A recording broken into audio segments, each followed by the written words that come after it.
आता इथं पाणी गरम झालेलं आहे.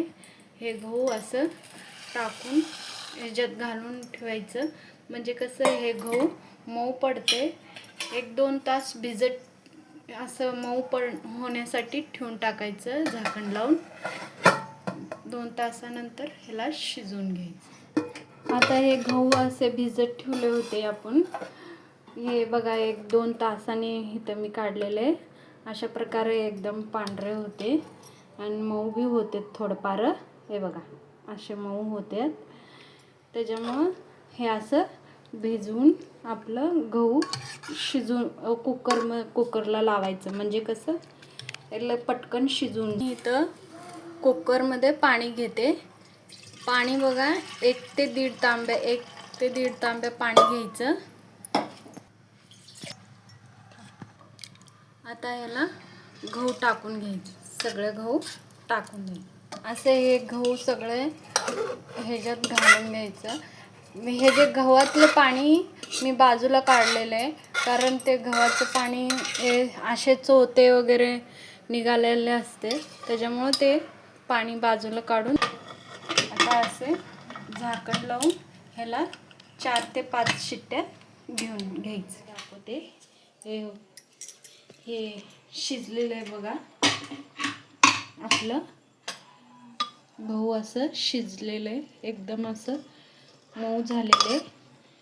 हे असे हे जोड गहूचे आहे ना, असं शिजते पटकन. असं आपण भिजवून ठेवून जर शिजवलं ना लवकर शिजते. हे आता मी हे कुकरमध्ये नाही करणार, पातेल्यात करणार आहे. असं अजून थोडंसं ह्याला शिजवून घ्यायचं. त्याच्यात गूळ वगैरे मिक्स करून घ्यायचं. इथं मी पावशेरभर गूळ, म्हणजे थोडंफार जास्तच गूळ घेतलं, गोड आवडते म्हणून. तुम्ही आपल्या आवडीनुसार गूळ घ्यायचं.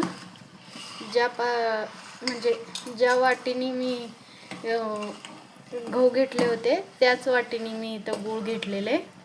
असं एकदम मिक्स करून घ्यायचं. मी फोडून घेतलेले इथं गूळ. अशा पद्धतीने हे मिक्स करून घ्यायचं छान असं.